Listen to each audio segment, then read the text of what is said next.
Good evening, everybody. I'm being attacked by the thing. It's icky, it's nasty, it's in your living room, it's Kurt Russell's girlfriend. No, I'm just kidding.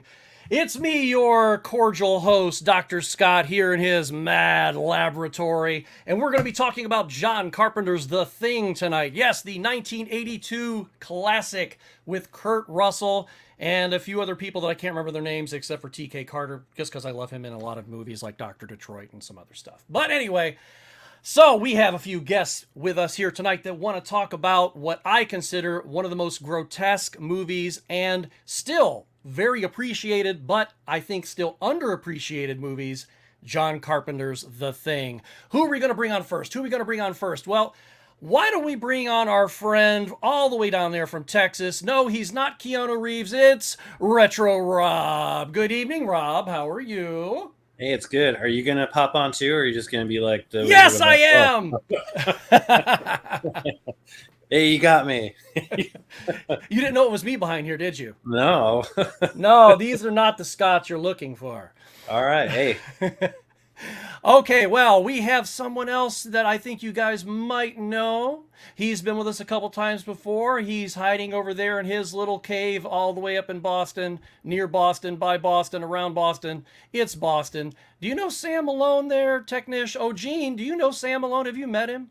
Sam Malone, not really. No, you never been to Cheers? You never actually talked to Sam? You mean shit? I mean, yeah, I think they decommissioned the bar though. Like they've been selling that stuff like on eBay or something. I don't know. Yeah, because they had two locations there, but the original's still open. And, right. The original's still open. Yeah, I am from Boston. I'm not outside of Boston. You are in Boston proper. In Boston, I live in Boston, and I've seen it. So a buddy of mine told me about the combat zone a long time ago. I want to hear more about that off the air sometime. Okay. Not saying anything. That sounds like a good Torg dinner night out. Yeah, it is. Well, of course. Yeah. Well, I mean, I'm sure it's changed since the time he told me. But anyway, we have our third and final guest of the meeting. No, RoboCop's not joining us, and fake John Travolta is not joining us. A friend of ours from Facebook. He is none other than the king of the goblins.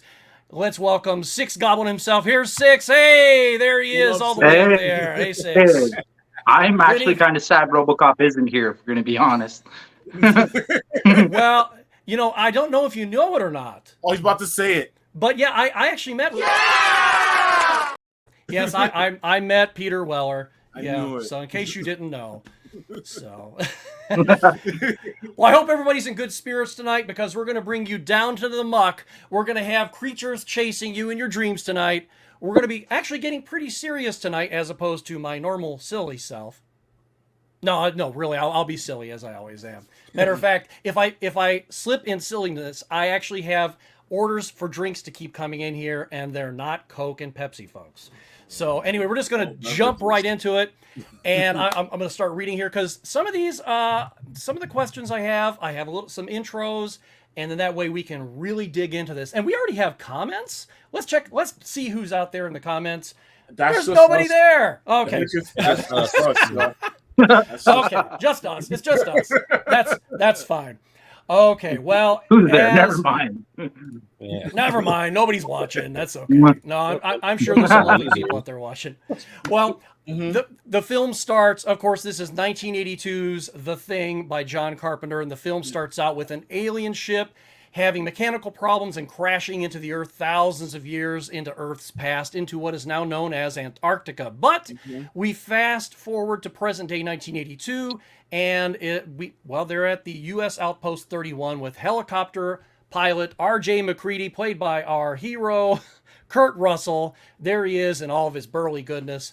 Yeah. And he's playing that hair. Yeah, I love that hair. And I wish I could get a nice full beard like that. Wow, you should get some curlers, dog. Well, I can grow the beard, but it'd probably be like a Santa Claus beard now because I'm like 75 years old, So, but he's playing Sargon 2 chess while drinking JMB, and he calls his private quarters the shack. It's kind of out away from everybody else, so he's kind of isolated there a little bit.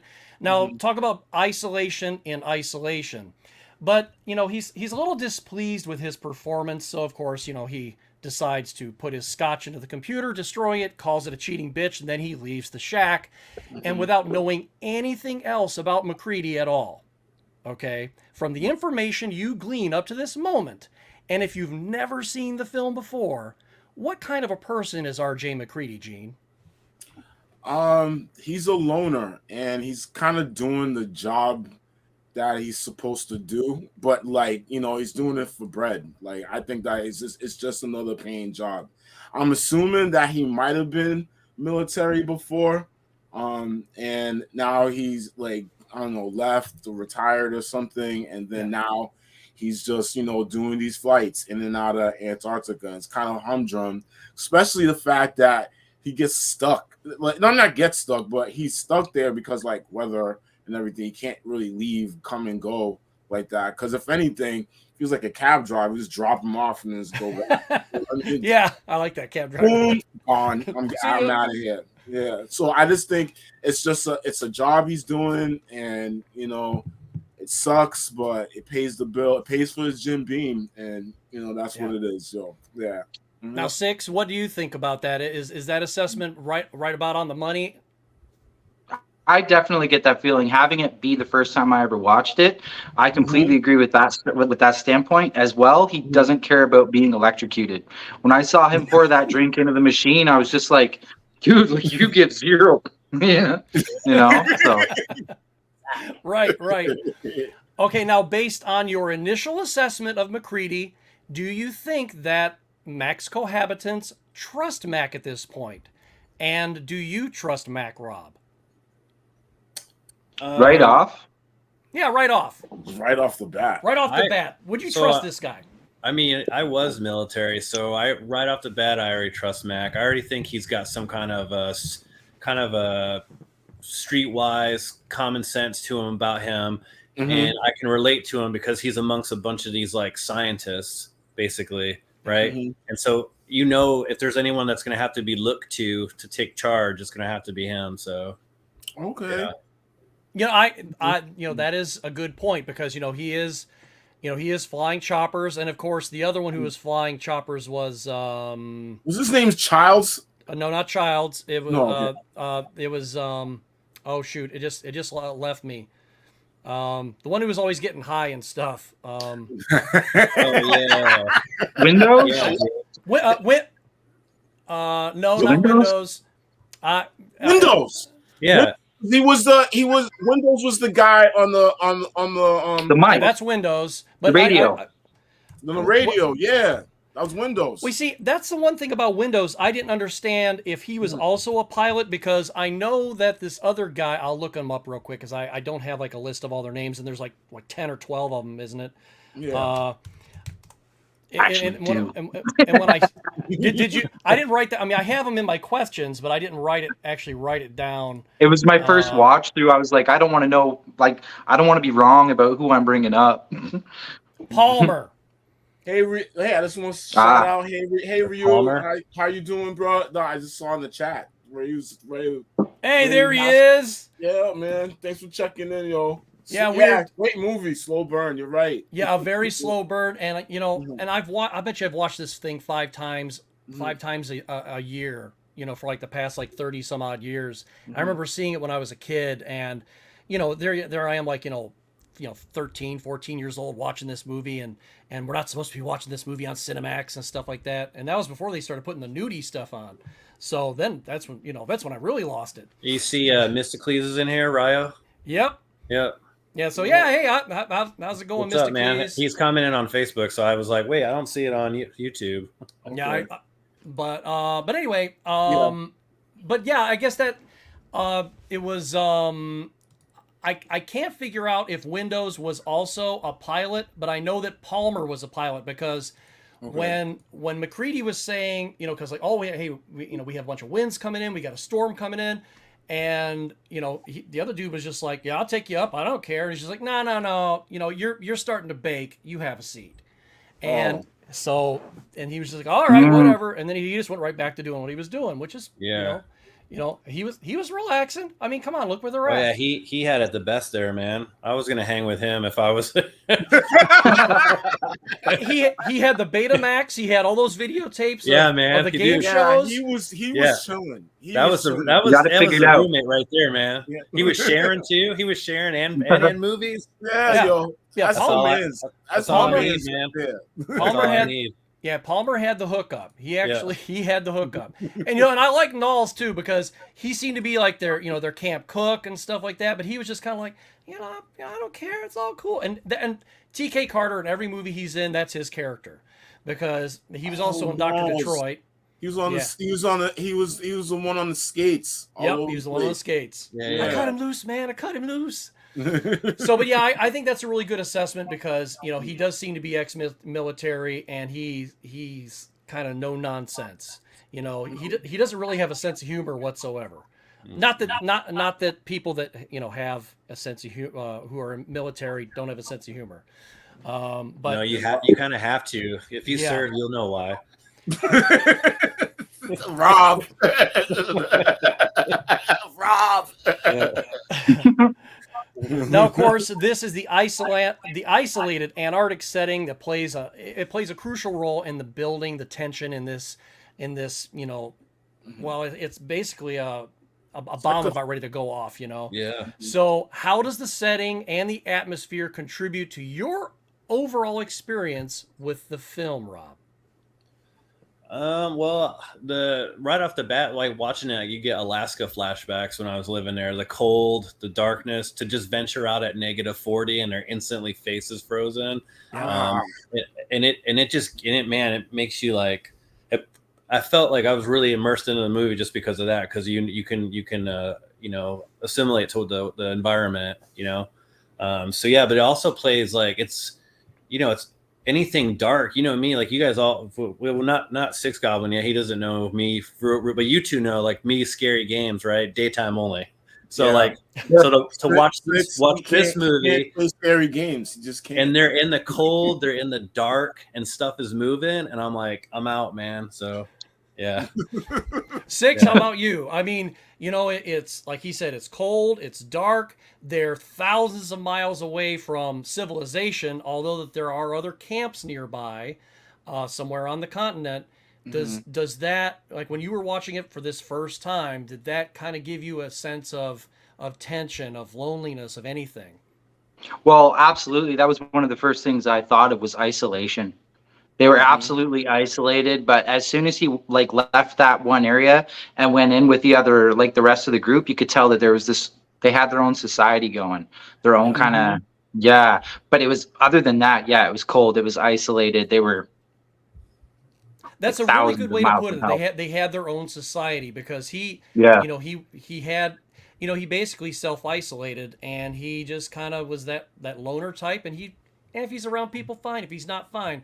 But after killing his computer, he might want to be cuddled up to somebody going, "Hey, anybody want to play cards? Yeah. Somebody want to talk?"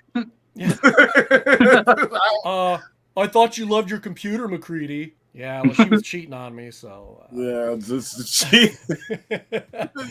Everybody had their hands on him. No, that for the Jim Beam on it, man. She was the village bicycle. Oh my gosh.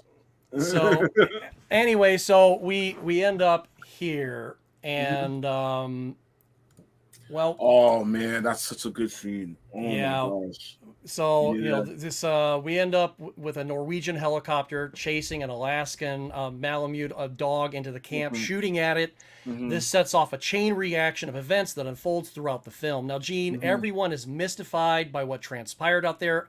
Right out their door. And then 2 Norwegians, they're dead. A helicopter is destroyed, and one of their fellow scientists has been shot. I was shot today. Oh, it's okay. You just got a little scratch. Yeah. During the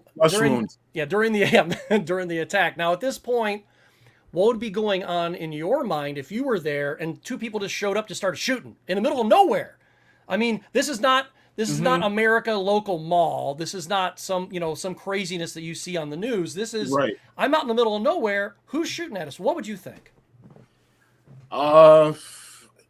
like Russian. it's like a toss up for me, because then it's like the helicopters not only just chasing and shooting, but like throwing grenades. Yes. Like throwing grenades at this dog.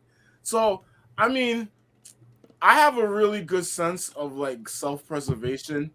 So like I know that if I was in a situation where I see a whole people running one direction, I'm running that direction. Right. I'm not gonna wait to try to figure it out, like what's going on back there. Yeah. Where are they going? Like, yeah, like, oh my god, wait a minute, I need to investigate. No. You're not gonna play Scooby-Doo. No, man, bump that, dog. So, I mean, with that, throwing grenades at it and everything like that, like, I'd probably start shooting at the dog too, just because I don't know why. Like, something must be up with this dog for them to be look again. Not only shooting but dropping grenades on it. All right. So with that, I've probably done the same thing. I don't think about shooting the Norwegians. I think Norwegians, because they weren't shooting at them; they were shooting at the dog. They're shooting at the dog, and then they brought the dog. They were trying to shelter the dog in or something, right? Wasn't that kind of like what? Yeah, the dog ran up to him. The dog ran up to him. They're like hugging it and petting it and everything. And then the guy screaming in Norwegian, like, "Get away from it!" Still, yeah, and then starts shooting at the dog, and then homeboy with the revolver shot him in the head through the window. Yeah. Right. Yeah. Yep. Right through the eye. Right in the eye. But if that would have been me seeing grenades being dropped at the dog, like I would have probably shot the dog. End the story. Yeah. Like I'm not. Yeah. Six. What about you? Because you saw it for the first time. What was going on? That's one bad dog. Yeah. You didn't get hit once. I honestly like that take right out the gate. If I saw somebody dropping grenades on a dog, I would just assume not that this man is screwed up, but that this dog is some kind of ultimate evil of which we know nothing, and we gotta murk it fast. Now, I'm gonna. Now, it's a Mr. Pickles. Yeah. Love that show. Okay, we are going to have to review Mr. Pickles now because I love that show. My wife will not watch it. I love that show. But I'm going to play devil's advocate just for a second, just because of something Six just said. He goes, "That's one bad dog." Yes. Yeah. Well, maybe they're just a little pissed at the dog. Real said he probably helped the dog out. Maybe he just got done eating all their slippers, and he took some really big dookies, and they're just tired of his shit. I mean, you throw a grenade at it, right? I looked at it more as like if you've ever like stayed in a camp area or whatever, especially if you're deployed and you always got to run off critters. I just thought when I first saw it, I thought they were just running them off the camp. Because maybe they didn't want him getting into their stuff, Like I thought that's my first thought. I was like, maybe he's getting into like their meat or something, And throw a grenade. Well, he ate a lot. When the scene first opens up though, and they're just chasing it and shooting it, it only. That's when I was like, oh, I wonder if But then the grenades and everything. It makes you wonder, especially when they land. Interesting too. The pilot. Is Norbert Weiser. He's been in like a ton of movies. Like he's been in The Rocketeer, Schindler's List, Hocus Pocus. I think I know who you're talking about. Yeah. Yeah, he's been in all of that. So that it was like his one role where he literally gets out of a helicopter, shoots a couple times, shot in the eye, dead. Then he went on to do like a billion other movies. Yeah, because like you can't even hardly see him in that. No, you'd have no idea it was him. So the frosty bed. Yeah, Ryo, he said, honestly, I probably wouldn't have helped the dog. Yeah, I agree with that assessment. Now, he did comment a second ago. We will comment on this, on the 2011 release, in a little bit. Ryo's thinking 2011. Because that is the prequel to this movie. A lot of people say reboot. It's not a reboot. It is the direct prequel to this movie. It is the Norwegian camp and everything that happened over there. So we will touch on that in a little bit. I actually didn't write anything down, but I thought we would just kind of dive into that just for a few seconds here or there, because I wouldn't Okay. mind doing a whole episode on just that movie itself. Mm-hmm. But yeah, so there was one thing that I found when doing research for this, because you can see a movie 1,000 times, you can actually watch it, and then sometimes if you just listen to a film, because sometimes I'll listen to movies while I'm working on graphic design projects or stuff, and it has to be something that I've seen 1,000 times. It can't be something that I haven't seen, because I won't do my work then. It's like background music. Right, just like background. But and sometimes just by hearing stuff, I'll glean something new. So I've learned new stuff about a lot of other movies over the years. But sometimes you also read stuff about that you never heard. And there's also a great channel out there. He's got about 3 million followers. It's Minty Comedic Arts. He's Australian. I highly recommend checking out his channel. Not that he needs 4 million viewers, but he does, because I really, really love him. I love his stuff, and he's funny. So funny is always a plus with me. But when I was reading some stuff about this film, I found out that when that guy gets out of the helicopter and starts shouting, now I don't have the direct translation here, Yeah. but I read the direct translation, and basically what he said was, "You fools, get away from that. It's not a dog." Which makes sense. Yes. Yeah. It's like, get away from him now. It is not a dog. So, because if you watch the prequel, you know what hell they went through, and you actually get to see just a little bit of that in this film. Yeah, the dog gets away. Well, Yeah. the thing gets away as a dog. Yeah, Like, and if you see yeah. the extended Spoiler version, alert, sorry. but if you see the extended version of this film, Man. or the TV version, you see this dog running away at the end of this movie too. Well, I'm not watching the prequel now, so Yeah. No. I haven't seen it. You gotta Oh. Yeah. Other like, as I was telling Six beforehand, other than the special effects being all digital and kind of sloppy, they really did their homework. The writers and the director really did their homework, and they went around and completely rebuilt that entire place. And they said, okay, there's a hatchet here. Why is this hatchet here? Why is this dead guy over here? And they retraced everything. And then, of course, I'm getting a little ahead of myself, but the corpse that these guys bring back, you see why it has the split face and everything. So we'll knock my hat off. We'll Yeah. get to that in just a second. So anyway, the Doc and Mac want to investigate and see what just happened over there, or maybe go over and say, hey, your dudes came over here, and they're just kind of speculating what's going on. I got an idea. Let's pack up. We'll fly over to their crib and see what's going on. And ultimately, after going through the entire thing and seeing some of the stuff that I just said, they find this. They find this gigantic hunk of ice that's been chiseled out of a hole there in Antarctica and brought in, and it's basically a sarcophagus, an ice sarcophagus, if you will. Okay. And this entire place, of course, the entire encampment Ice baby. is just destroyed. You like that? Are you showing it? I don't see it. No, I see the. Wait a minute. Wait, I'm sorry. I see Sorry. the cue. There we go. Like I said, Okay. it's a dime Ice store coffin. show. It's a dime Yeah, store ice show, coffin. folks. Mm-hmm. So, but anyway, a big ice coffin. And so that all being said, the Doctor and Mac are there investigating, trying to figure out what's going on. They find a bunch of videotapes, and they can't reach anyone on the CB because the weather's just crazy. So they go over there, and they find also outside the charred remains of something. They're not sure what it is, and and even the Doc goes, "Is that a man in it?" The thing is like charred, and they see all these cans of gasoline sitting over there nearby. So they bring it back to Outpost 31, in which Blair, played by Mr. Diabetes himself, Wilford Brimley, Yeah. performs an autopsy. Yeah. So we're going to fast forward a couple minutes. Now, the dog has been roaming around the camp all day, just kind of brushing up against people. Hey, how you doing? Scares the one dude who got shot. Oh my gosh, put that damn thing away. Put him in the kennel with everybody else. Right. So they take him down to the kennel, and the very second they leave, all hell breaks loose. But before that, this happens.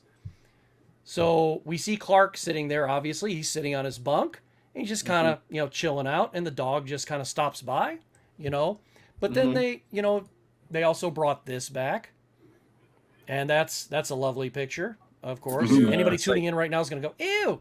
But yeah, it is a grotesque movie.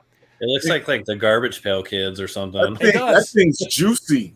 I remember that. But ultimately, this happens. Oh man, this part. Oh my gosh. Yeah, so these dogs are all going just crazy. They're all like, okay, one dog sitting there in the middle, and then all the rest of their dogs are just all the way around the edge, the perimeter of the kennel, and trying they to all get start out, growling too. at them. They're And they start- biting Love through that the scene. biting through the fence. Remember that? Remember Now- that six? Remember that six was biting through the fence and everything? Yeah, I love that scene. Yeah. Yeah, and it makes me think, that's one really great trained dog, or he was really scared. One or the other. Yeah. But cinematically, the thing employs impressive special effects, practical effects, not CGI, Right. and cinematography. Rob, which visual effect, techniques, or shots do you believe really added to intensify the film's intensity and suspense? What was one of the things that really just said? I mean, because there were a few, but what was the one that really stood out to you? You were just like, wow. It's probably going to be the one where Max got him in the room and they're tied up, and then he's testing the blood, and then the one guy starts to change, and then the other guy, of course, that's at the time where well, the flamethrower's that is awesome. jamming. The flamethrower's jamming, and so the guy's got to go get his flamethrower. He goes to try and use it, and by then this creature's already stood up, and now he's really starting to take form and open up, and like you could feel the fear in that scene, and just see how truly like how quick this thing is to evolve, Abject terror. And then when it opens up like a Venus flytrap and gets hold of windows, I believe it was windows. Yeah. Oh, just great effect. Great effect. So good. So are we all gonna get this question? Oh yeah. So Gene, you're next. Nah, Six, you go first, and I'll go after you because you just seen it. So you just saw it. You're the noob. You're fresh. I don't want to steal it from you. I liked the Spiderhead scene. Like, to me, that was really cool. Like that. Yeah. Can we go back to that mangled looking face again? The like the double face. Absolutely. I had a thought when I saw that. Yeah. That's like the first time you see a vagina, isn't it? Like a little bit. Oh my gosh! No, stop it! Stop it! Stop it! But no, back to the spider head. Like I thought that was awesome. That was kind of because it was, that was because it was like look at all that down, hair too. on the bottom. Yeah, the hair was like it was so the creepy, eyeballs man. coming out and everything. And why did it take them so long to realize it was happening? Because I thought Kurt Russell's character saw it, like with the tongue grabbing on, and I thought he was going to get it next. And the whole time they're just like whatever, and then all of a sudden it. That was smoke and mirrors because and I'll show you a photo here. So this happens. Well, this happens first. Yep. Then that's Oh, Clam's. man. Okay, So so it ate his hands. that's my favorite scene. Okay.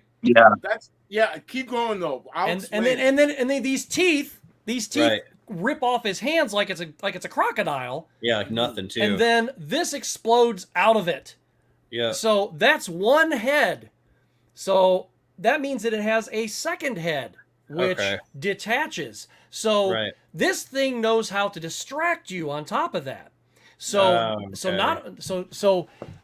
they're working on the doc's. The doc's dead or dying. I mean, he's gonna bleed out. Yeah.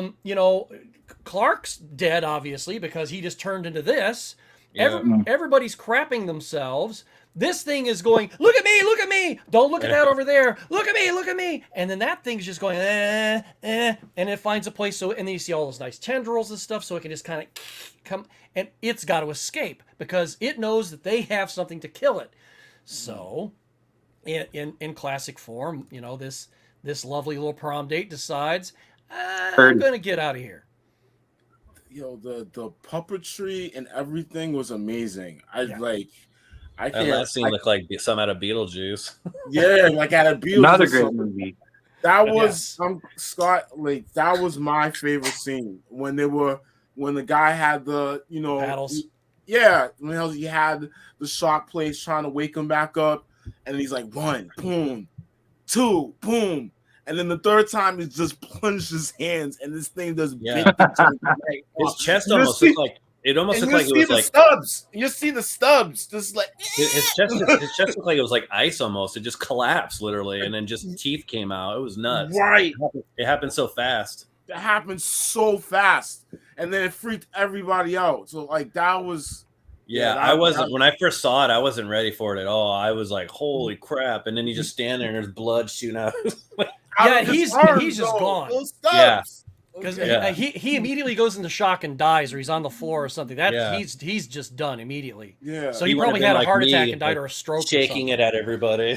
So, well, the scene that I have up here, the next day, Blair. Now they've already done like a couple of autopsies. Right. So they did the autopsy on the creature that they brought back that was charred, and now they're doing the autopsy on the dead dog, and then of course they're putting the bodies of everybody else in another room because they don't know what the heck to do with them. Right. So Blair is doing the second autopsy, and he does it on the dogs, the thing that was torched, and then there's this moment. So he's starting to kind of put 2 and 2 together. Now, I did not realize this as many times as I've seen the movie. So he points this out with his eraser, and then a couple minutes later, he touches it to his mouth. Did anyone ever catch that? Yeah. I did not. So you caught that. I never caught that. Oh, Yeah. I thought of that immediately.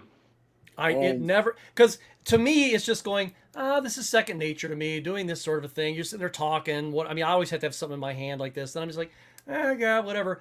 But because it's second nature to me, it didn't occur to me. You just touched the icky. Yeah. You know. But this was pre-COVID, so. Well, yeah. Yeah, exactly. I used to chew my nails. Then COVID, I stopped. Oh. That'll stop you, yeah. Yo, question, right? Yeah. When Blair did this, right?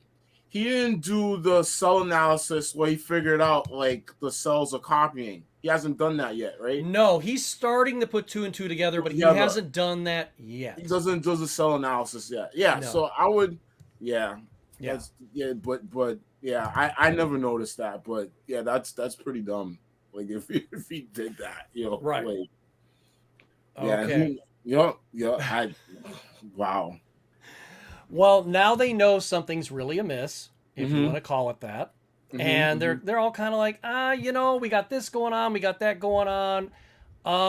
We've already been to the other camp. Everybody's dead over there. So why don't we find out where that big chunk came from after because they went on the Betamax, and for people who don't know what a Betamax is, think VHS but better, but it failed. And if you don't know what VHS is, that's those great big tapes that mom and dad used to put in the thing and go, "Ooh, you want to watch Stuart Little? Here you go." And they would say it just like that too. Here you go. I'd honestly be surprised if we had young viewers that were watching this. So yeah, but you never know. Somebody might watch this maybe 2 years from now and they go, "Hey, he's got 20 subscribers on here." Video tapes were amazing. Yeah, but video and they're coming back. But still, they're like, all right, they obviously cut through the ice. They found this great big huge thing. Let's go check it out. So they do. They go all the way over and they find this. Han Solo crashed the Millennium Falcon. Yeah, he did. Of course. Yeah. Poor. What it looked like to me too. Now, at this point, Blair is beginning to put 2 and 2 together. He's kind of like, that sort of thing. And, they got the videotapes. They got this other evidence here. And then, then they find where the sarcophagus was cut from. So now you've got that going on, too. So the thing was trying to escape after it crashed and it just froze in the ice. Exactly. Now, and here's one thing that I thought of, and maybe many people have thought about this as well. We don't know that this is the thing's ship. This may be somebody or some other species ship, and it either A, took it over or was beginning to take it over and it crashed. I don't think the thing was going someplace and it said, "Oh man, I got a flat," and it crashed. My personal belief is it was causing crap on this ship, Mhm. and it and whoever the ship this was, that crew got wind of it, and they ended up crashing or blowing something up to prevent it from going to their home. And you have pre-man Earth. Mhm. Here we go. So it crashes here. It's not going to cause any harm here right now, because they don't know what kind of Interesting. creature it is either. Because It's a good theory. I mean, it's That's it's a good got theory. it crashes here. That's really deep. Yeah, It and is. Yeah. and the best part about it is, it has its own cryogenics right there. Now we don't know how it can just freeze itself and that's it. It's here in the ice. It's Yeah. hundreds of degrees below zero. Yep. So And ice. Yep. yeah. Mhm. So they get back to camp, and of course you also have your naysayers. You have Blair starting to listen, what's Mhm. going on. He's listening to all the stuff that's going on. McCready's kind of saying, hey, this thing woke up, it was teed off. I don't know. Why don't you ask him? I don't know what's going on here. I'm not a doctor. I'm not a scientist. I fly choppers. Mhm. That's what I do. Mhm. Even though he's got those street smarts, he's no moron. Then you have this Seeing moment right here. So you have Childs going, Blair, do you believe any of this voodoo bullshit? Mhm. And it's just like he has the evidence right in front of him. He has a dead alien in front of him. He has all these other buddies of his that are dead. They saw the ship, and he's sitting here going, there's no such things as little green men's. So Blair saying that, no. Childs is saying that. I was just saying that. Yeah, Yeah. he is literally saying, do you believe any of this? He says it twice. He says, do you believe any of this voodoo bullshit? Mhm. So it's just like it's all just magic. It's all just it's smoke and mirrors. This is not real. La la la la. La, I'm not listening to you. Mhm. So at that moment, they're discussing the possibilities. Could there be others compromised, and they start to distrust each other a little bit. They devise a blood test idea with the current blood that they have in storage in case somebody gets hurt or whatever. That blood gets destroyed. After all the events coming to a head, Blair goes berserk. After this, so somebody else they find out that Remember that? Bennings had been I'm gonna watch this compromised. again tonight, So just because. Oh yeah. So they torch Bennings, and now Blair's like, okay, that's it. So we've had this dude. He has no idea who to trust anymore. Yeah. So he starts destroying radios. He starts Right. destroying equipment. No more helicopters. No more snowcats. And now Yeah. he wants to kill everybody. No, did does he? he? No, he definitely went nuts, man. I He kill won't- you. That's exactly what he said. yeah, he did say that. I Yeah. kill you. Yeah, Yeah. and he was smashing everything, especially the helicopters, because he didn't want it to leave. Right. Like he didn't want to have a way off the base. And this Keep is it after here. he already.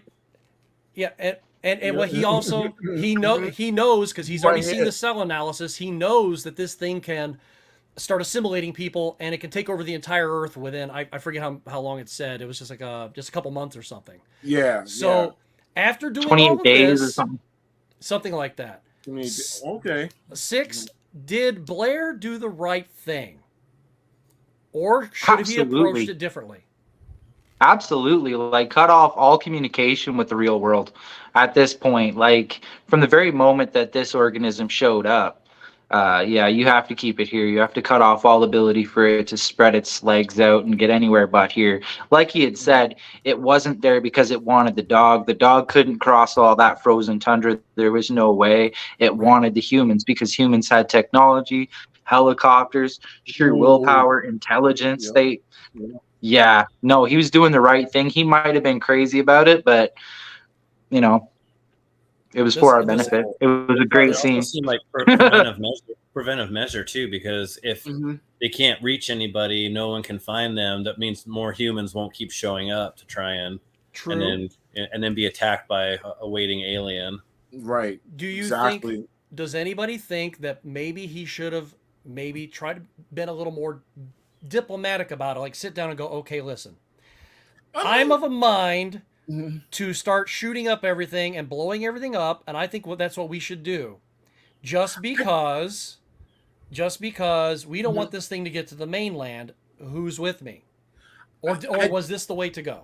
I just think like him as a scientist, because I'm a biology teacher too. Like I study bio and I teach it now and everything like that. So just by him doing that analysis and just like the sheer magnitude of what this organism could possibly do in a very short amount of time, I think it was mind blowing. It's like logically you think about parasites and everything. Like we just went through a pandemic and everything like that. Like the COVID virus spreading the way it did and everything like that. Some people were very oblivious to it, but some got very sick. Some people died and everything like that. And people looked at the science and weren't really like you have to be in the field to understand the magnitude of it. So like Blair understood exactly what was possibly going to happen if this thing ever spread out. And it was mind blowing. It's like the zombie apocalypse type. Yeah, but I don't think he had to go crazy over it. I mean, he could have, as a scientist, he could have rationally went not gone nuts and just started shooting guns. And... But that was the stress that he was. No, but still, man. I'm saving you all. No, I'm not validating if he was right to do that. But that's what he went through. Like it was just like I've never seen an organism that can do this thing and it's gonna destroy the world. I'm the only one here. What can I do? And he panicked and then did that. No, but definitely could have. Yeah, he panicked. I'm going to offer you a different perspective. Okay. And this I developed just this week because I always thought, yeah, he did the right thing, but I knew why he was doing this, but at the same time I was going, but it kind of doesn't make sense because somebody else is going to come looking for him anyway, and just like McCready says, it's going to it's going to try to freeze itself again and it'll still get back out. So if there's nobody left surviving, then somebody else is going to dig it up there. Hey, let's take this back to the mainland. So they get it back to Brazil or Argentina or something like that. And then there goes the planet. I believe that he was doing that because of this. I don't think that was Blair anymore. Oh, yeah, I think I was gonna say it earlier when you were bringing that point up. Is that maybe with that's the touching of the skin just enough to make him go a little weird, Yep. And maybe it's the slow burn on him, or maybe it has taken over in such a way that it's the organism telling him to do it, not him. Yeah, it's a puppeteer. Yeah, really. So I never thought of that until this week, and then I'm like, okay, because when we will get into that later. But of course, we do know, and I am alluding to that Blair, of course, becomes one of the things. So that's no secret, especially if you've seen the film. But I think the reason why he's doing this is to cut off communication from everyone else, so that way he can take over this entire place, assimilate as many as he can. He has plenty of technology from there, and whatever he can gather from the other. I mean, it may be busted up. But he's not making snowcats. He's not making helicopters. He's making spaceships. Are you underneath the shack? Right. Yep. All the way down into the pumps and stuff where everything is down there. That's where he was doing that. He's building the ship underneath the shack. I remember that. Yep. Yeah. So we shall continue. So so I'm going to go back to something we already talked about. So we come to perhaps what we consider one of the most pinnacle moments of the film, after Blair is drugged and taken up to the shack and dumped off and said, okay, we're going to keep you up here. Right. Tensions are extremely high. Yeah. And, now, the thing is starting to frame people. It's starting to make people point fingers at people. You have gun threats, you have shouting, you have tussles, you have fights. You have, the blood getting destroyed, and only 2 people had the keys, and neither one of those guys actually got in there. It was probably just a particle that got in there and destroyed it, then busted its way out. So Then Norris gets knocked to the floor and he seems to have a heart attack. And then, of course, we see. Well, actually, before that, you know, Knowles left McCready outside. I cut him loose. So McCready's like, I'm tired of all the BS, and I'm gonna blow us all up. I know I'm not the Thing. Okay, you may know you're not the Thing. You may not know that you're not the Thing. So he's like, we're gonna, you know, so Norris passes out, and what happens? This happens. Yeah. So they're gonna work on Norris. The doc has him over there. McCready has his, you know, has his flamethrower ready, and then of course the doc loses his hands. The Thing makes itself known again, because don't forget the other one did escape, and we don't know who was already, because we already know that Norris, you know, was paid a visit by the dog earlier, by this dog. So you know, a little midnight snack there for our friend. You know, this ends up occurring. So the practical effects, they're widely celebrated. Gene, which now I know we already talked about it a minute ago, but which particular scene or creature transformation do you believe is the best showcase or the best use of those practical effects? Which creature? I think the best one using those practical effects, I like the dog. Okay. Yeah, the dog in the kennel. Because of the tendrils like shooting out. Like yeah, it was everywhere. gross too, man. Yeah. And then he Yeah. was spraying down that one dog with with some Right. kind of like acid oil, Yeah. whatever it was. Dude, that was It's like, I thought that was nasty, funny. man. Yeah, Six. That was funny, just running. Yeah, Six. What about you, Six? Do you which is your favorite creature effect? Yeah. Well, for me, it's a toss up between, you know, Spiderhead as well. I do like that dog scene, like specifically when the dog is spewing whatever that is at the other dog, and you know that like the real dog is just running out of the way. Like, what are they shooting at me, man? Like, Oh, yeah. ew, get that off me, man. Like, yeah. Absolutely, Rob. Oh, and the guy on the couch, yeah. Oh my Yeah. God, that was intense. I don't know. It's a good toss up. Like whenever practical effects are used, like They're it's done just a well. good mix, especially compared to what I'm used to now in these days with everything being digital. So yeah, Yeah. overall, it's hard to pick. I Yeah. saw it once. Yeah, I'm the same as Six. I mean, they were all for this time and this day and age of what they were working with. They were all pretty impressive. So Yeah. yeah, I it is a good toss up because you know you have you know you have this, which you don't really see anything of that, but it's still an effect. You know, you have this going on. You have, which is, this is also being torn apart, and a lot of this I found out is not just something they constructed, but they also got a lot of stuff from local butcher shops. A lot of the organs and stuff were real organs from, whether it be a cow or a pig or whatever. I had to smell so bad on set. Oh I'm my sure gosh. it did. And they did not film in Antarctica like the whole entire time. So I'm sure they did not. You know, Yeah. Alaska, Canada. Canada, I looked it up.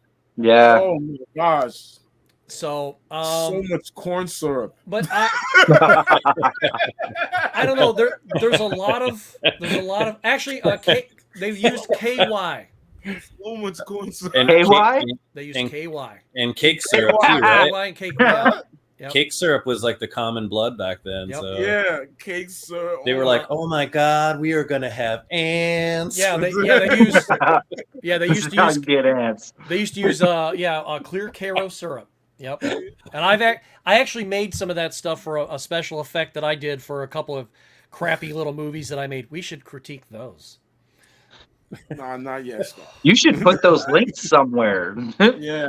I will have to digitize them, but yeah, they're absolutely horrible. The my second one was actually decent. That's a discussion for another day. Okay. So, but we can tear them apart because it's fun. And I will say this though, a friend of mine a long time ago, he was kind of like an older uncle to me. I used to work with him. He said, "Well, you have 3 scripts for 3 short movies." I go, "Yeah." They're all sequels. I go, "Yeah." He goes, "Why don't you just make them all into one and make the movie?" I go, "That's an idea." So who knows? You know, maybe if a low budget movie, if I find it $15, I might make the movie for $15. Put it on Amazon Video. That's Yeah. So To be. I'll, To be. I'll do a Kickstarter like a Classic Game Room did, and then I'll cancel it 3 days later. We need to bring back public access TV. You're watching Channel This is 10, and public here's Wayne and access. Garth. Yeah. YouTube is public access now. That's what it is, right? Basically. Yeah. Of all the effects in here, I mean, there's a lot of great stuff. I'm going to go along with the one that's on the screen now, that one and the spider head, because I think they're kind of married together. Because the first time I saw that spider head, I had the very same thing came out of my mouth that came out of Palmer's mouth when he was just like, "You've got to be flipping kidding me." You know, and it's just like, well, don't just sit there, torch it. You know, so that's what they do. So, but you know, there's a lot of really good performances here, especially considering that these guys have to emote a lot of pretty negative emotions. I mean, there's nobody sitting here going, "Yeah, man, I just won the lottery. I'm gonna get the chopper and go back to Brazil and get some girls." Woo! No, everybody's going, "We're dead." So, but the performances in the thing are very notable. So, Gene, who do you think, or who were the standout actors or characters, and what made them very memorable to you? And then we'll go around to 6 and then to Rob. Okay, so I'm gonna go with McCready, and McCready was just really great. I like the loner style, and then especially when he came back with the dynamite. Yeah. I'm not taking any more shit. Yeah, like I came back with the dynamite, and you see the desperation on his face. It's like, dude, I'll take everyone out. I don't care. Whoever is the thing, whoever's not the thing, it's not gonna survive. Him, and then I like Childs too. Childs was funny. Childs was funny, and especially he made it towards the end. With McCready. So. And you know that's Keith David, and he's been in everything. I can't see him without seeing something about Mary, man. He's like, Boogie went out already. I cannot see him without hearing the Arbiter's voice from Halo. Oh yeah, or even Spawn. Yeah. Yo. 6. I don't think he was Spawn, was he? Oh, the animated one? Yeah, there's an HBO animation. I don't think he was the voice for that though, was he? Yes, he was. Was he? Yes, he was. Okay, I won't doubt you, man. I know you know. So you're sure on it. I know. I don't even know why I asked. I don't even know why I said something. I have tons of Spawn stuff in the room. Yeah, Keith David. We actually have a couple comments I want to get to before we touch on what 6 has to say here. So, hey, look at this. Ryo had a beta. Oh wow. He had a Betamax. Yeah. That's wild. And it works too. I bet it works. And we have Lauren here, and he's like saying gnarly, man. Oh, hey, I know Lauren. What's up, Lauren? Yeah, Lauren. So I told him we'd actually talk back to them, so that's good. So we didn't lie. I try to get to the comments. I mean, like I said, for me, doing this live is relatively new. And he already left, man. Yeah, and tarnished my reputation. And actually, it was only 5 minutes ago, so Lauren might still be watching. Are you still watching? We'll find out. Man, the hell with Retro Rob. That's it. Unsubscribe.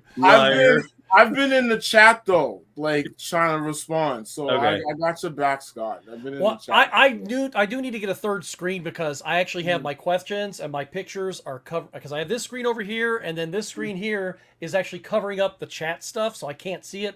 So third screen coming soon as I can. So, but anyway, back to 6. And so, which actors or characters do you find most memorable to you? Whose portrayals really made an impression on you? It's a straight up toss up between Childs, McCready, and Blair. Absolutely. The rest of the guys kind of just feel like they're collateral damage. They're there to fill coffins, sorta. So to me, it's a toss up between those 3. They were the teenagers in Friday the 13th. You gotta go, and you gotta go, and you gotta go. Yeah. The naked girls. That's what they are. Yeah. They're having sex in the corner. They gotta go. Are you married? No. Dead. Are you married? No. Are you? You're married? You're okay. Okay, you can live. Just run that way and scream. Ah! So wild. Rob, how about you? Is there anybody who stood out for you? Yeah, man, that J&B bottle, man, that thing lasted the whole movie. I've never seen 12 guys make alcohol last that long, man. Was it alcohol?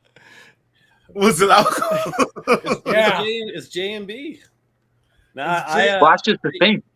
There's a lot of online theories that that wasn't alcohol, and at the end where he's actually, laughing at the guy, it's because he gives him gasoline. Oh. And yeah, so he gives him gasoline, and Childs would have normally known that, but with the alien.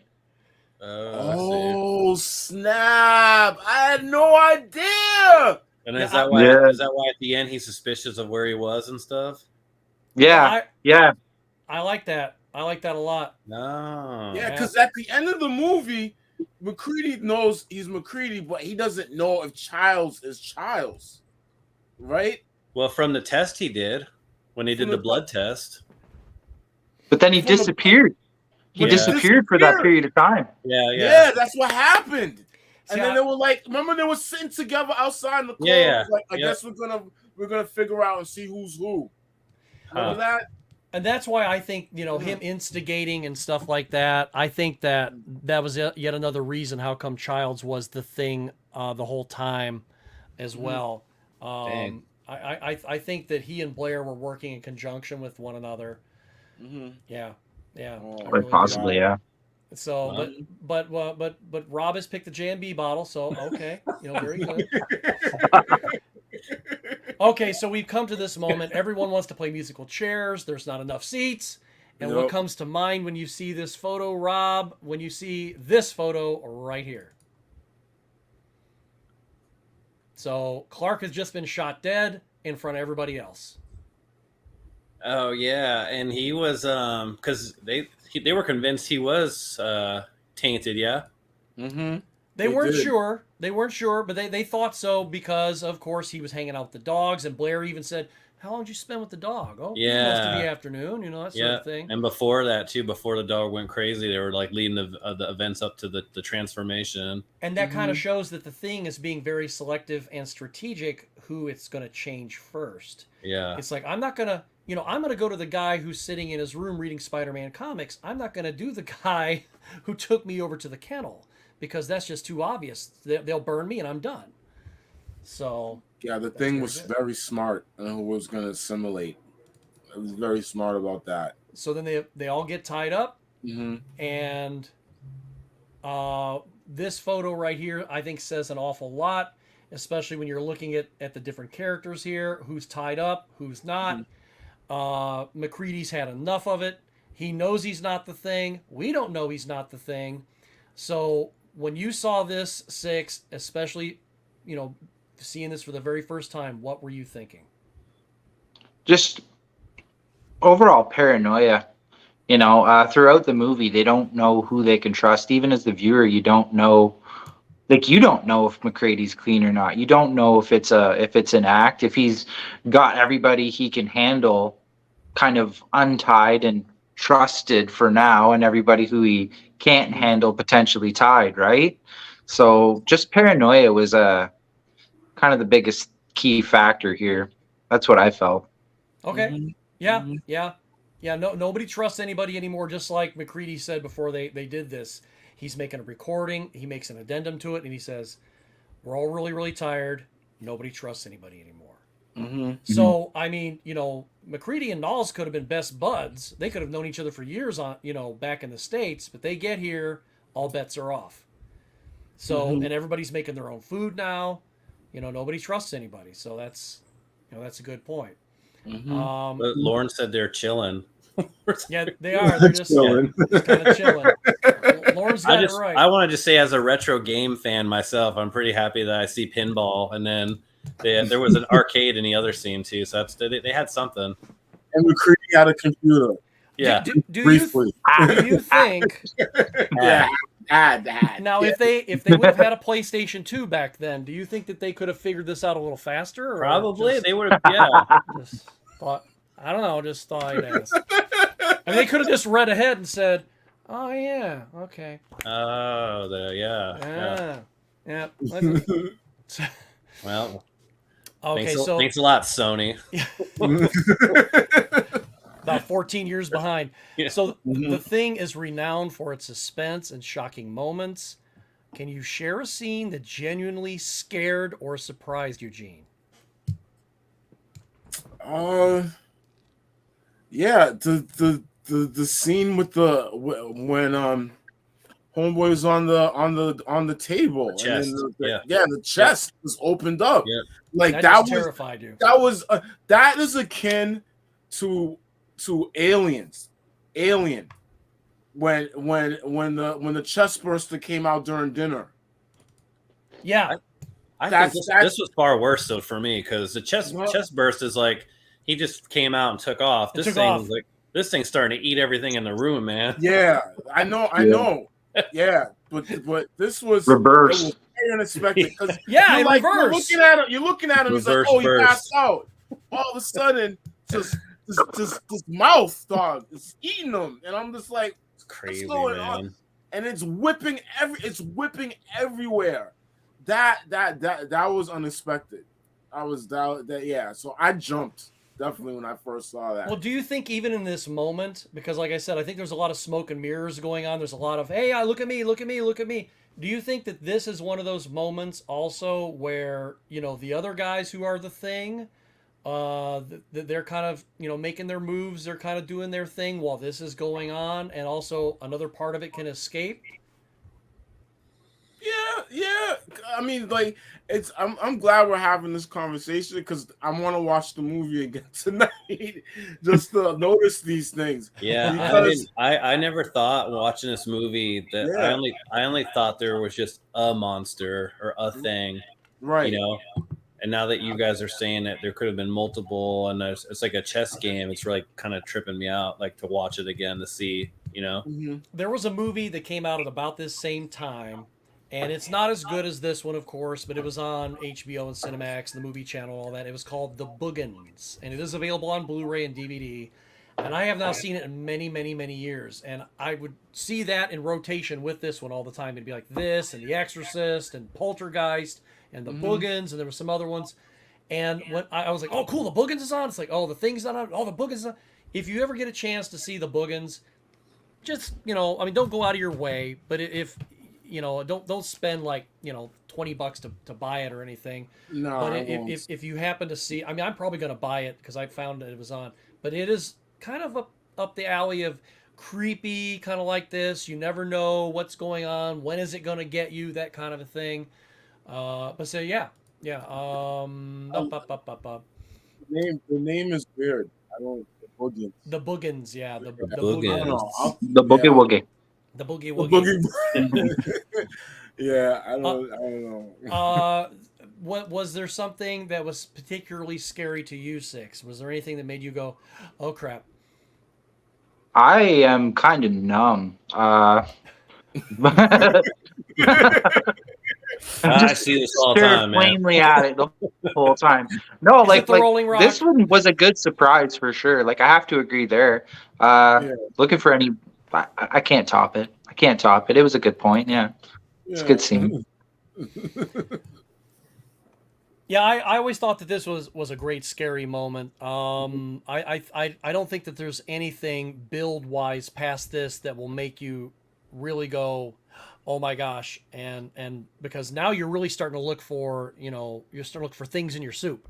It's like, where's it at? So I think this is that moment where it's just this actually comes pretty close. And I do love, I will say, I don't know the actor's name right offhand, and I know he passed away just a couple years ago, who played Gary here. That was Donald Moffat, and he's been in tons and tons of stuff, and he passed away, I think, about 4 years ago, and he was a tremendous character actor. But when they got down to him being the last person on the couch, and he looked at the guys, and he's like, you know what? I know you guys have been through a lot, but I would really rather not spend the rest of this winter tied to this flipping couch. Yeah. And he just really tossed it out there, and it's just like I found a photo. I don't have it. I'm not going to show it, but I found this really cool drawing that someone did. It was really beautiful drawing of that moment, and I was like, who says I'm going to? I mean, I draw, I paint, I do whatever, but I would never personally pick that moment myself. And somebody said, that inspires me so much, I'm going to draw this. And it was a great drawing. I wish I would have had it for the show. So now these guys, they've all had it. We see that Blair was taken over earlier. He's been playing the long game because he's been very building the spacecraft. So, you know, almost everybody else is dead by this point. And you know, Blair, you know, he was acting like he was suicidal. You saw the noose hanging in the shack. You know, I want to come inside. Hear all kinds of funny things out here. Yeah, sure you do. You know, you hear power tools. That's what you hear. So when we finally see that Blair is gone, and they go underneath the shack, and you see the drill press over there, and he's been working. What are your thoughts about this complete revelation, Rob? What are these guys? You know, because they're like, oh, somebody's been busy. So, Rob, what do you think about this revelation that he's building a craft? Yeah, I kind of. It's at this point you now understand it's not just a monster or a virus or anything like that running rampant. It's clearly a higher form. Yeah, it was definitely interesting. I mean, like I said, I hadn't seen this movie since it came out in '82. I watched it in '86, so you haven't seen it since then, really? Yeah. So, Okay. And I was 10, so probably why it's led to a lot of reasons, you know, why I play scary stuff during the day and such. But that's fair enough. But yeah, you know, as a kid during that time in the '80s when we were growing up with spacecrafts and aliens and that kind of stuff, you know, they were never portrayed yet as a type of monster or a killer. So it was weird. It was weird for this to be you're like, oh crap, there are aliens that could kill us or want to actually take over. Yeah, and the other thing about that is, you know, the thing itself, we don't know if it's spawning new things or is it just extending itself. Yeah, it's seen throughout the movie. That's what its goal was to keep dividing and to keep growing and to make more and more. But it just couldn't and never had the time to. So I wonder how many would have been created out of all these had it had its way. Would there have been like 12, 15 of these things, including, you know, the dogs and everything else? I don't know. Or would they have stayed there? Would they have created their own society and just stayed there and gotten even bigger? I don't know. Or would have they said, okay, that's enough of this place because we've been here for thousands of years and we've been waiting and we're going to build this because this thing does not look like it's going to take over the planet. This thing looks like it wants to get the hell out of here. Get out of there, yeah. It's going somewhere. Yeah. You promised me Jamaica. Like warmth. Now, Six, when you saw the spacecraft, what was going on with you? Yeah, I kind of just figured maybe he was going to use it to get to a more populated area. Okay. I just like the concept of escape didn't even occur to me. I figured he would probably want to get I figured it would probably want to get more powerful and, you know, kind of assimilate more people. All right. Yeah. See, I never thought about that when I saw this, because the one thing that I thought about, because like we were saying, would it take a spacecraft to go to a more populated area? Why destroy the helicopter? But then again, the helicopter can only go to where a port is, so they can get to a ship. So, yeah, it never occurred to me that it would be using this because it knows it can't get that far with the helicopter, but I can use the parts from the chopper. So, but in the next frame, of course, we have. By this time, everybody's dead except for, because we have, of course, you know, we have Gary and we have McCready and we have Knowles down there, and Childs is still out there somewhere, but we don't know where. And Childs is a thing, right? I agree with that.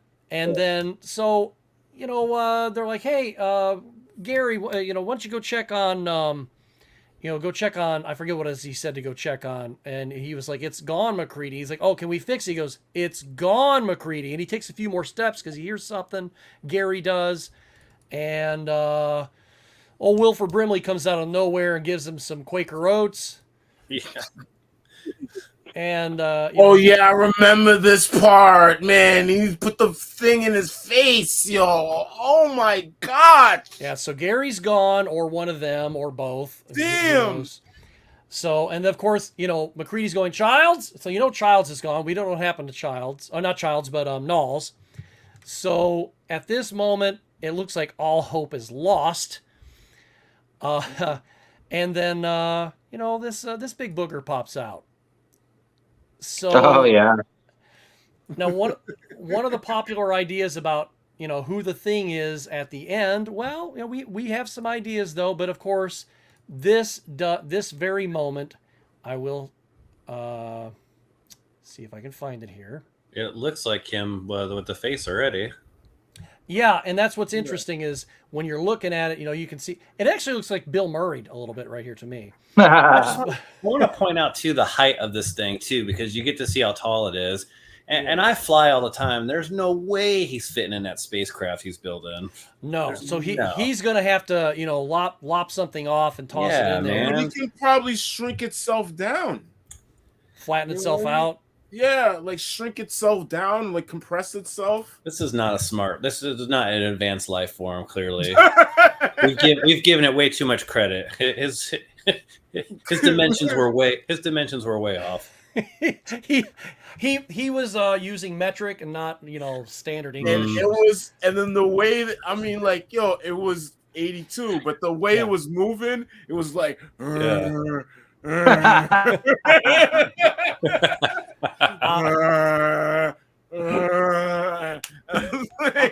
I'm gonna play a clip from the end. Hang on.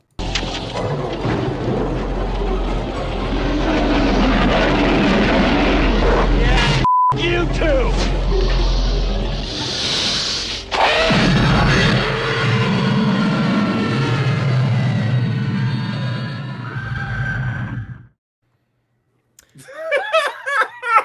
Yeah, that ending is everything that was 1980s. You seen that fireball? Yeah. You seen that fireball? Now, for anybody watching, if you go back and watch, I forget which Pac-Man video it is. I think it's my Pac-Man, the Pac-Man Museum, either the parts 1 and 2 or the one where I grade them all. I use this twice in that. And you see me roasting marshmallows out in front of the fire and stuff. I love that. He's just like, screw it, just blows everything up. I'm done. I'm out of here. So McCready, blows up the thing, or one of them. One stick. That's it. So, and McCready ends up outside, with his bottle of J&B, that same bottle that they've been milking for. We don't know how many days this has been either. I mean, has the real hero of the movie. There we go. The J&B? Yeah. I agree. So, but you have this at the very end of the movie. You have Childs, comes up because there's McCready. He sees him. He goes, okay, they're going to die. There's just no way they're going to escape. They're going to freeze. And they're both kind of talking about it a little bit. Mm-hmm. So, we've gone back and forth. 6, which one's the thing? Do you believe either of them are the thing? Are they both the thing? I don't know. I kind of feel like Childs is the thing, because obviously there's the whole issue of the breath, which you hear a lot about. Yep. I brought up earlier about the potential for that bottle to be filled with gasoline from one of the Molotovs earlier on. As well, Childs is a really paranoid individual, right? So earlier on when they said, hey, we don't want to be sharing food, nothing. The fact that he takes that bottle and he hands it to him, he's almost saying right there, like, I don't care. That's a test. It's out of character, all of it. So yeah, I feel like Childs is definitely the thing on this one. Plus, I just really like Kurt Russell. I root for him all the time. So Right. It can't be him, man. I love him. It can't be. Hey, one thing I want to say, right? Yeah. I know that we're not gonna really talk about the prequel, but there's something in the prequel that I think happened in this movie. Childs had an earring. Right. Childs doesn't have an earring in this scene. Okay. And I did not think about that. So that Childs doesn't have an earring in the So scene. yeah, because once his body reformed completely, it wouldn't form an earring, right? Yeah, because it's inanimate. Yeah. That's why they got to change clothes too. Yeah. So I'm with 6 again. I'm with 6. I even said it earlier. Yeah, Childs is the thing. All right, Rob, you too? So then what are we having then at the very end right here then? Is this just a final 2 warriors sitting down, acknowledging that it's over for both of them? Pretty much. This is it. So it's over for one of them. What was that again? It's over for one of them. Yeah. Only one of them. Like, Kurt Russell is done. The alien wins. Absolutely. Because he can be frozen after this point. All he's got to do is kill this one guy. And then he can be frozen. And when they send in the inevitable rescue team, boom, he's got a whole new crowd. A whole new crowd to play with. Yeah. And as I said way earlier in the stream, that on the TV version, you actually see the dog running away from the camp. So we don't know, and it's daytime, and so we don't know, who got axed or whatever. But that was the TV version. So, but I'm with you guys. It's got to be Childs for every single reason that we've talked about. Now, there was a writer for whatculture.com. I found this quote, and I wanted to bring this up because I thought this was really brilliant, and I didn't want to reword it myself. So I'm giving Sean Frederick of What Culture, and he wrote this last year on whatculture.com. He said, and I quote, "One of the greatest strengths of the film is how it both shows extreme content and leaves so much up to the imagination. There are many moments where the audience is left to guess what exactly is going on, where and when some of these things happen, and when is the nightmare going to end." So Sean Frederick said that very eloquently, and that's why I'm giving him his credit where credit's due, because he said it beautifully, and I couldn't put it another way that would make it any better, nor would I want to. Also, I do want to point this out as well. So, of course, we did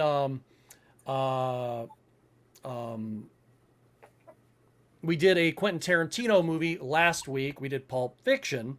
But another one of his films is The Hateful Eight. So composer Ennio Morricone, he composed the intense and chilling score for the film The Thing. Now, he also did many, many, many, many other films, both foreign and, foreign to us. And, a lot of them were, whether they be Italian or a lot of them could have been South American films. But other ones that he's done that you would go, oh, yeah, okay. He composed the scores for The Untouchables, The Good, the Bad, and the Ugly, Once Upon a Time in the West, and For a Few Dollars More, among tons of others. But the exact music from The Thing was used as the soundtrack for Quentin Tarantino's film The Hateful Eight. So if you're watching The Hateful Eight and you're going, why does this sound familiar? Have I seen this movie before? They use the same music. He used the same music because both The Hateful Eight, both films have some themes of distrust, paranoia, claustrophobia, survival, extreme cold, and death. And there's a lot of cruelty that goes on in that movie that doesn't necessarily happen here. So, but yeah, that is our view of the film itself. But I think that we might want to conjure our friend, the harbinger of memes.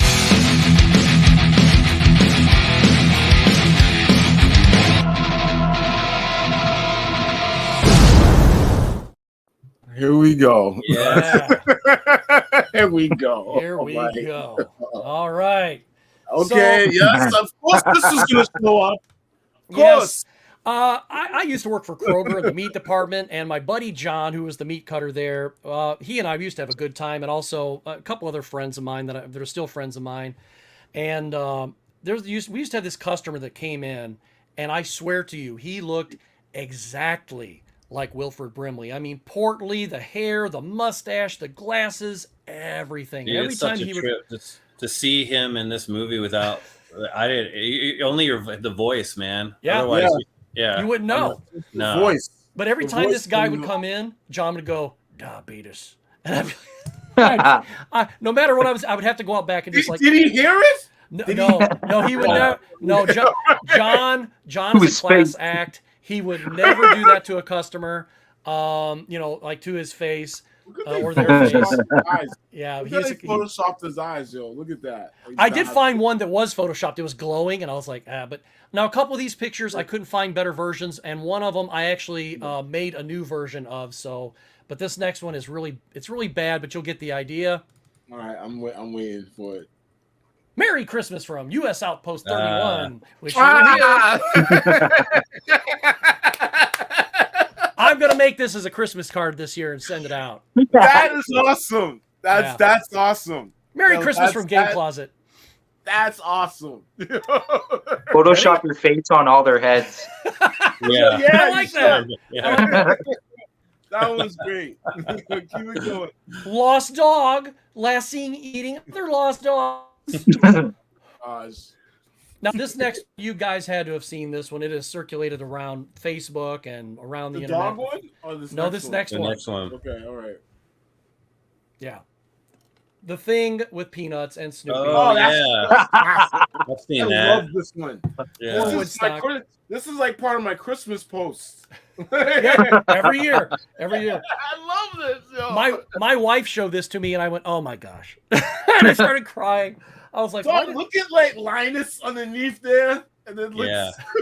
And you see the hand. You see the hand, the one that reaches up into the rafters. Yeah. I love to see that automatically Pigpen's in there because he's already disgusting. So Right. Now this next one, like I said, I wish I could find a better version, but I just love this one so much. I had to include it, even though it's it's not high quality. So. So he's had this dog live with this other dog.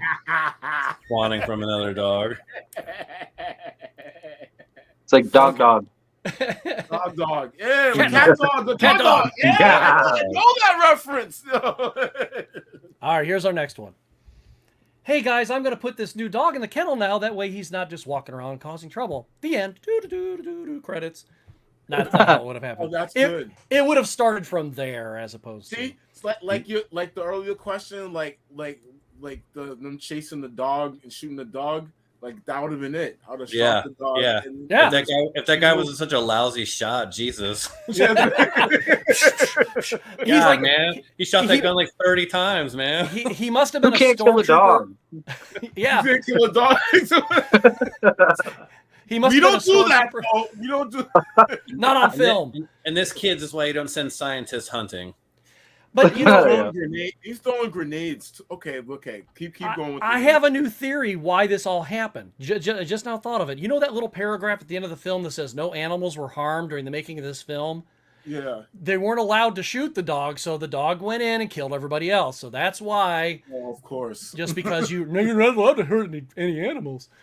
Sorry. Next one. That'd be it. Yeah, next one. All right. So when everybody is snug and comfy on the couch and somebody farts. This would have been funnier.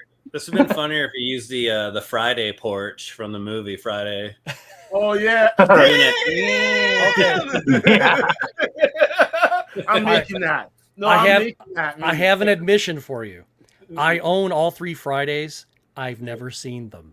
I've seen that scene, but that's it. And it is on my list of movies to get to. So just fast forward to that and then turn it on. I love Chris Tucker. He is one of my favorite comedic actors. See, people could take. I'm not a Kevin Hart fan at all. I'm just not. I don't dislike him. I'm just like but give me more Chris Tucker any day of the week. Hilarious dude. All right, next one. Now I will give everybody this heads up. So a lot of Carpenter's films, they go into the box office, they do very poorly, and then they become cult favorites. Yeah, so, like The Thing did very poorly, and a lot of other ones I can't think of right now. I think The Prince of Darkness didn't do very well. John Carpenter's Vampires. That did very poorly, and I've never seen that, but I've heard it's very good. Yeah, it's good. But here's this meme. John Carpenter, after releasing the thing in 1982, says, "I guess you guys aren't ready for that yet, but your kids are gonna love it."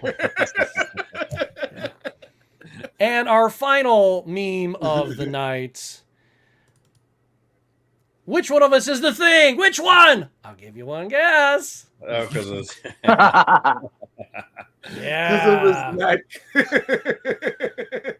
That is it for the Harbinger of Memes, ladies and gentlemen.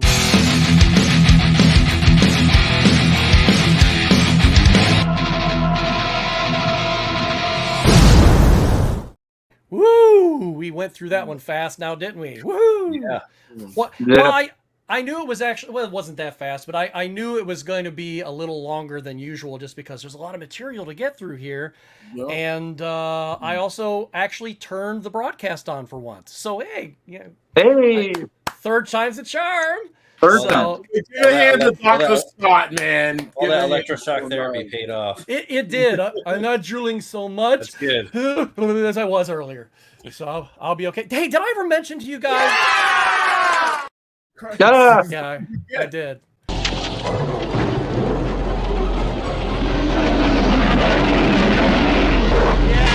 You too.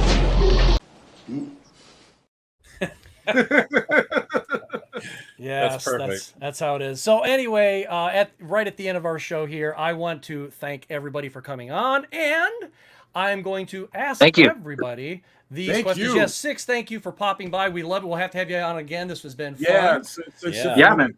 It's my first time And, ever being on a live cast, and yeah. What? Well, Six, I have your stuff up here, but tell everybody exactly where we can find you, where everybody can follow you, where everybody can watch you, and don't give them your actual home address because then you'll have to cook for them. We don't want to do that because that's a lot of people.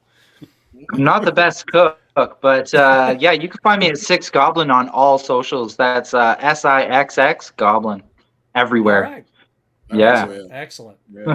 Oh, and Gene, aka Technish. Yo, you can find me on all socials, Caps Off Gaming.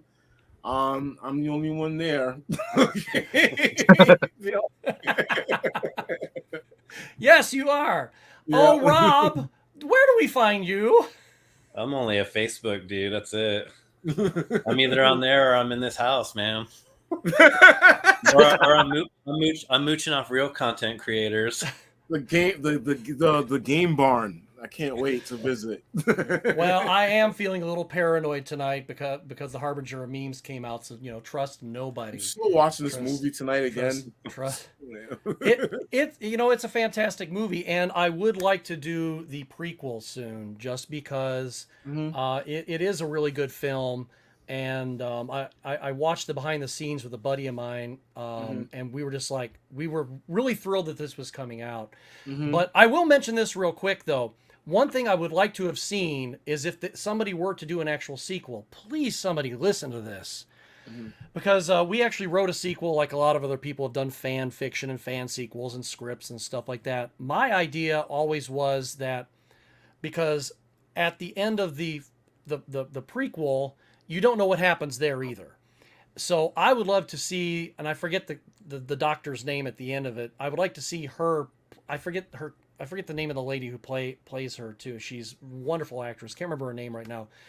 I'd like to see like all of a sudden these lights just come up on Childs and McCready, and it's a snowcat, and she gets out and she decides to test them the way that you test people in that film or at that camp, which I won't say here. I don't want to spoil anything. Nah, don't spoil So it. no, because that's really smart how they did that. Yeah. And I would like to see a sequel start off there. And from that moment, it just goes, 40 years later, or maybe we could just, make it a period piece, 20 years later. And now you, instead of like in the early 80s, now you're in the year 2000, and these three are living out in BFE, Montana, and, they're just ready for all hell to break loose. Because they know that there's still something out there, because not everything was accounted for. So let's get the hell out of here. And that would also make Childs not the thing, which I'm okay with. I'm okay with that. So, but that's just a wish list, if somebody decides to do that. But yeah, thank you. Yeah, I know it's a great idea. I know it's okay. All right. But anyway, I'd like to say thanks to everybody again. And I'm sure you guys will stick around for just a minute. We'll talk after the broadcast. Thank you, everybody.